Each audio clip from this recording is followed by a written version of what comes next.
mengenai kondisi Jokowi, ya, what happened with him. We don't know exactly why, tapi katanya setelah pulang dari Vatikan mendapat kondisi yang demikian. Saya tidak mau berandai-andai ya, tetapi memang ini agak mengkhawatirkan kelihatannya. Makin lama bukan terlihat sembuh, tapi makin lebar ya.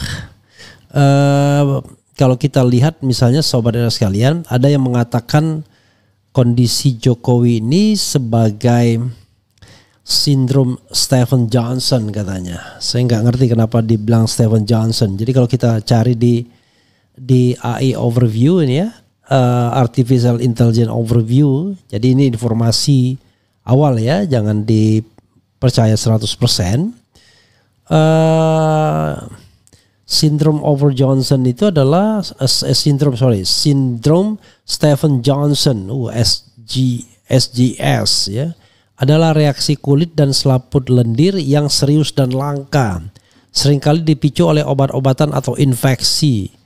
SJS ditandai dengan demam, ruam kemerahan yang menyebar, dan lepuh pada kulit serta selaput lendir di mulut, tenggorokan, mata, dan area genital. Area genital juga. Kondisi ini dianggap sebagai keadaan darurat medis karena potensi komplikasi seriusnya. Penyebab obat-obatan SJS seringkali disebabkan oleh reaksi alergi terhadap obat-obatan tertentu seperti antibiotik, obat anti-inflamasi, non-steroid, OAINS, obat antikonvulsan, dan obat asam urat.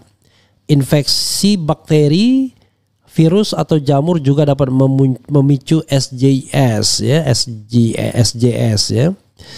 Faktor genetik, beberapa orang mungkin memiliki predisposisi genetik untuk mengalami SJS ya, SJS bukan SJS ya. Gejala awal demam, sakit kepala, sakit tenggorokan, kelelahan dan nyeri otot. Ruam kemerahan atau keunguan yang menyebar disertai lepuh yang mudah pecah dan mengelupas. Keterlibatan selaput lendir, lepuh pada mulut, tenggorokan, mata, dan area genital. Gejala lain bengkak pada kelopak mata, konjungtivitis, kesulitan menelan, dan nyeri saat buang air kecil. Penanganan: penghentian obat yang dicurigai. Langkah pertama adalah menghentikan obat yang diduga menjadi penyebab SJS. Perawatan di rumah sakit. SJS memerlukan perawatan intensif di rumah sakit termasuk resusitasi cairan, pemberian nutrisi, perawatan luka, dan penanganan komplikasi. Nanti coba keluarkan juga pendapat Dr. Tifa di ininya ya, yang suruh berobat ke Guangzhou atau Dr. Tifa kemudian bicara mengenai sakit Jokowi. Evaluasi mata dan lesi kulit. Penting untuk melakukan evaluasi mata dan lesi kulit secara teratur untuk mencegah komplikasi lebih lanjut. Penanganan multidisiplin, dokter dari berbagai spesialis seperti kulit, mata, dan penyakit demam mungkin perlu dilibatkan untuk penanganan komprehensif. Komplikasi, infeksi kulit yang terluka akibat SJS rentan terhadap infeksi sekunder, kerusakan mata, konjungtivitis, ulkus kornea, dan bahkan kebutaan dapat terjadi. Kerusakan paru-paru, gangguan pernapasan, dan pneumonia dapat terjadi. Kematian, SJS yang parah dapat menyebabkan kematian. Pencegahan: hindari obat yang dicurigai. Perhatikan gejala awal. Penting untuk diingat bahwa SJS adalah kondisi serius yang memerlukan penanganan medis segera. Ini ada lagi ya mengenai sindrom Stephen Johnson, reaksi alergi yang ditandai dengan ruam dan lepuhan di kulit, lapisan bola mata, rongga mulut, dubur, dan kelamin. Penyakit ini dapat menyebabkan komplikasi serius bila tidak segera ditangani. Sindrom Stephen Johnson terjadi akibat reaksi hipersensitivitas tubuh terhadap obat atau infeksi. Penyakit ini merupakan kondisi gawat darurat yang harus mendapatkan penanganan dan rawat inap di rumah sakit. Sindrom Stephen Johnson berbeda dengan erythema multiformis. Ruam pada sindrom Stephen Johnson lebih luas serta gejala pasien lebih parah. Kita share ya dulu ke Jido, ke RH dulu. Jadi tentu orang bertanya ya, what happened with Pak D. Kemudian penyebab sindrom Stevens-Johnson pada orang dewasa. Sindrom Stevens-Johnson dapat disebabkan oleh efek samping obat-obatan berikut ini. Obat asam urat seperti allopurinol, obat pereda nyeri misalnya meloxicam, naproxen atau piroxicam, obat antibiotik, obat antivirus, obat anti kejang. Sedangkan pada anak-anak sindrom ini lebih sering dipicu oleh infeksi virus. Ya, ini teknis sekali ya, tetapi itu yang dikatakan sebagai sindrom Stevens-Johnson. Tapi apakah itu sindrom Stevens-Johnson? I am not a capacity to answer the question. Semalam ketika dikunjungi 2 dokter, mereka pun berdebat apakah itu sindrom Stevens-Johnson atau tidak. Karena katanya kalau sindrom Stevens-Johnson, ya harusnya apa ya, dibilang harusnya hilang tuh setelah dikasih apa gitu. Tapi Pak Jokowi ini makin lama kelihatannya malah semakin parah ya. Coba kita lihat, dekatkan gambar-gambar atau foto-foto yang ada Pak Jokowinya. Kelihatan betul ya bahwa kulitnya melepuh, kemudian tangannya juga melepuh. Kita tidak tahu bagian tubuh lainnya ya. Begitu saudara sekalian. Jadi kalau kita bicara sakit itu ya bisa dialami semua orang ya. Kita tidak tahu ya, karena mau orang itu baik, mau orang itu jahat, semuanya bisa sakit. Cuma memang bedanya perspektifnya adalah kalau kita seorang muslim ya, sakit itu ada 2 kemungkinan. Tetapi satu hal itu kecintaan Allah Subhanahu wa taala. Karena sakit itu seperti sebuah peringatan. Bagi orang yang beriman itu adalah cobaan, tapi bagi orang yang zalim itu adalah azab. Tapi dua-duanya adalah kecintaan dari Allah Subhanahu wa taala yang memperingatkan kita. Ya, memperingatkan kita bahwa ya we are a human. Kita hanyalah manusia, we are only human. Kita hanyalah manusia. Karena itu ya tidak boleh juga kita berlebihan atau merasa bahwa kita di atas yang maha kuasa ya. Sebesar apapun kekuasaan kita dan sebesar apapun uang yang kita punya. Awalnya saya tidak percaya ya soal kulit yang melepuh dan lain sebagainya dari Jokowi ini. Tetapi ternyata benar juga, makin lama makin terlihat gitu ya. Awalnya ini jangan-jangan rekayasa dari orang yang sirik ya, orang yang benci seperti yang sering dikatakan pendukung Jokowi. Tapi ternyata memang demikian ya. Ya kita doakan yang terbaik bagi semua kita ya. Jadi saudara sekalian, kalau Dr. Tifa itu beberapa waktu lalu juga menyarankan agar berobat di Guangzhou, China. Ya, dia begitu ya. Kita tidak melihat bahwa ini disebabkan oleh stres, tapi disebabkan oleh tadi yang kita katakan macam-macam tadi ya. Bisa disebabkan oleh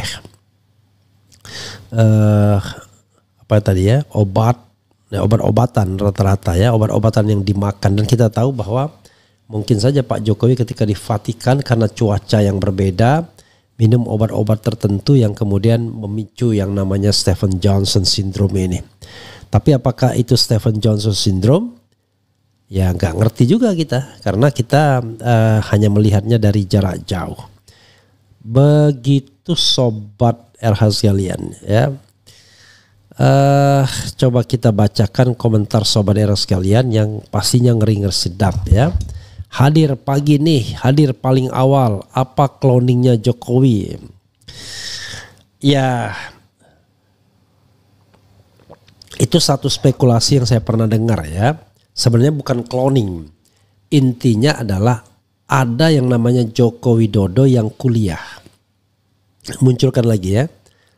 Ya, munculkan 3 gambar tuh, gambar cloning, gambar yang kuliah, gambar yang ijazah, dan gambar yang Stephen syndrome Johnson sekarang. Karena inilah kondisi terakhir Pak Jokowi kan.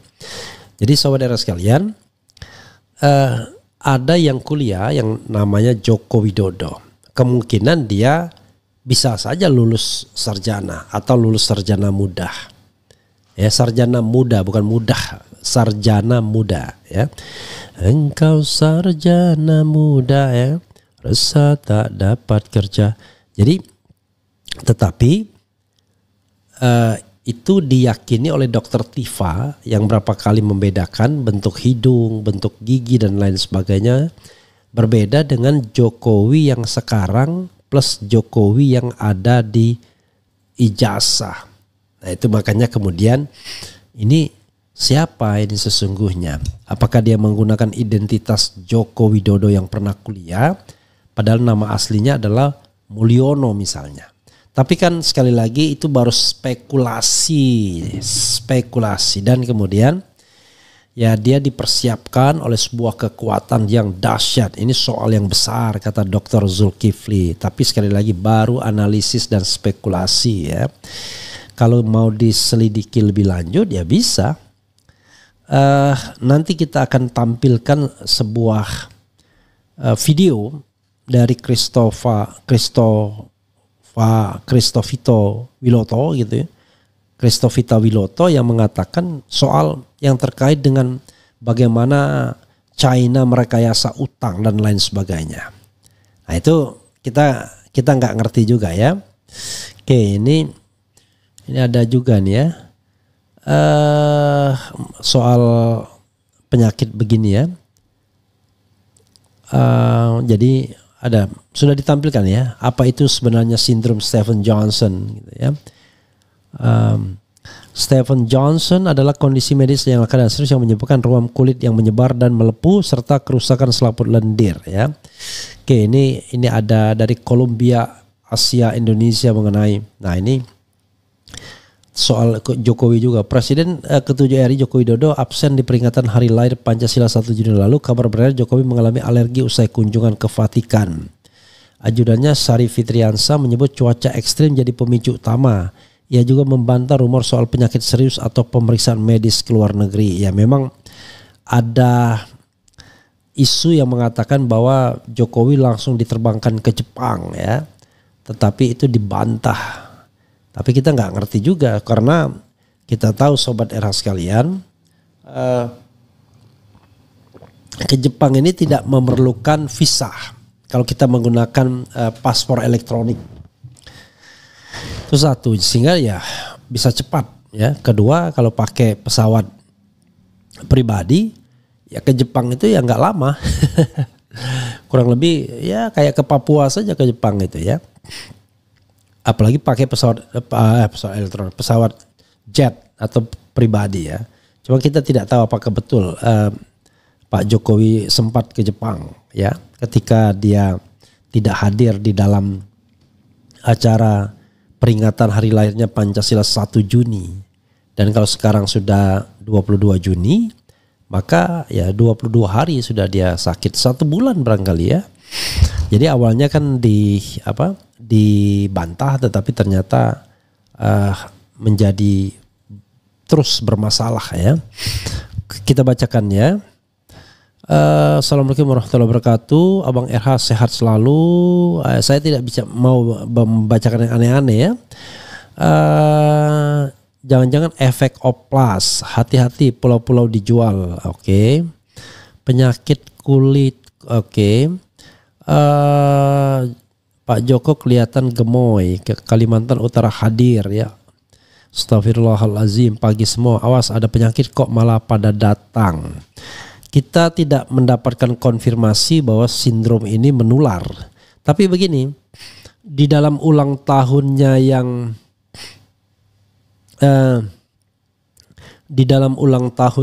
ke-64 ini, kita tidak melihat ada menteri yang datang. Kita tidak melihat ada mantan anak buah yang datang dan lain sebagainya.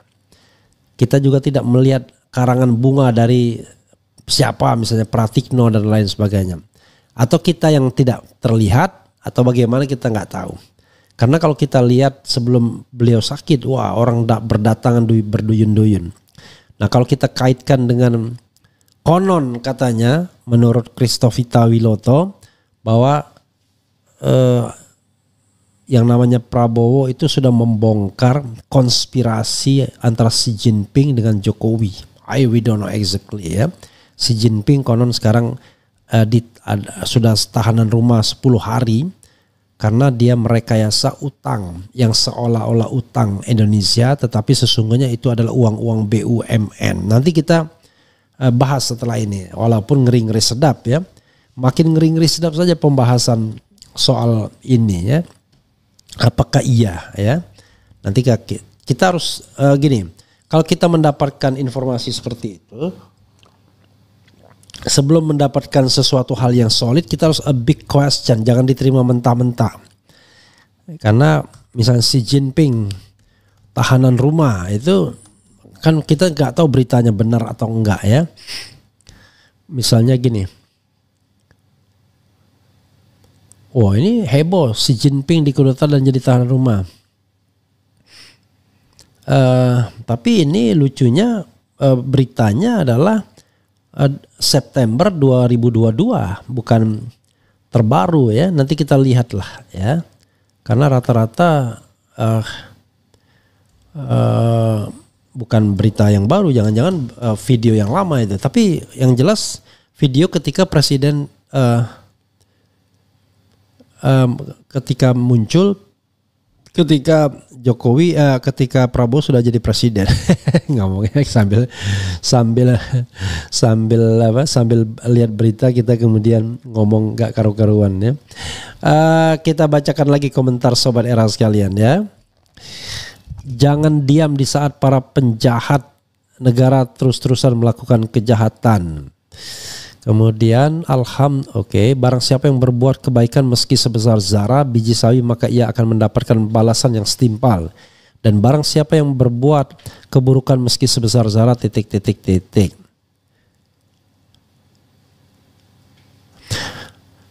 Xi Jinping masih bertugas, banyak hoax Bang RH. Makanya saya tidak begitu langsung percaya ya. Karena kadang-kadang begini, saya pernah mendapatkan video yang ngeri banget. Bahwa pasukan Indonesia kemudian dibom pasukan Amerika dan Israel di Gaza. Lalu ada yang meninggal dan lain sebagainya. Tapi kok di dalam negeri tidak heboh. Karena sebelumnya pasukan Indonesia menyergap pasukan Amerika Serikat yang membantu Israel. Nah ini yang begini-gini kok bisa ya ada sebuah video yang luar biasa seperti itu. Ingat penyakit kulit yang diderita Mustafa Kemal Atatürk dan Mirza Ghulam Ahmad. We don't know exactly ya. Jangan langsung dikait-kaitkan, tetapi kita doakan yang terbaik bagi semua kita ya. Termasuk bagi Pak Jokowi.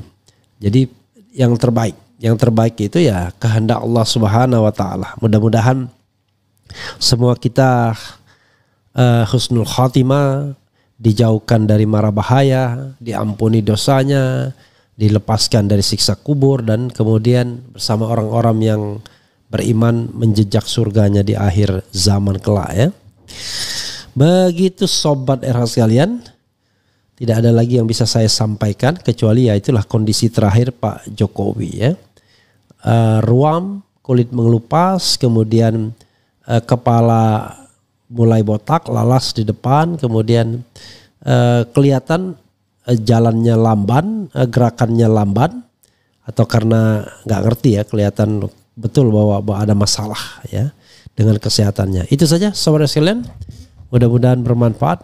Wassalamualaikum warahmatullahi wabarakatuh.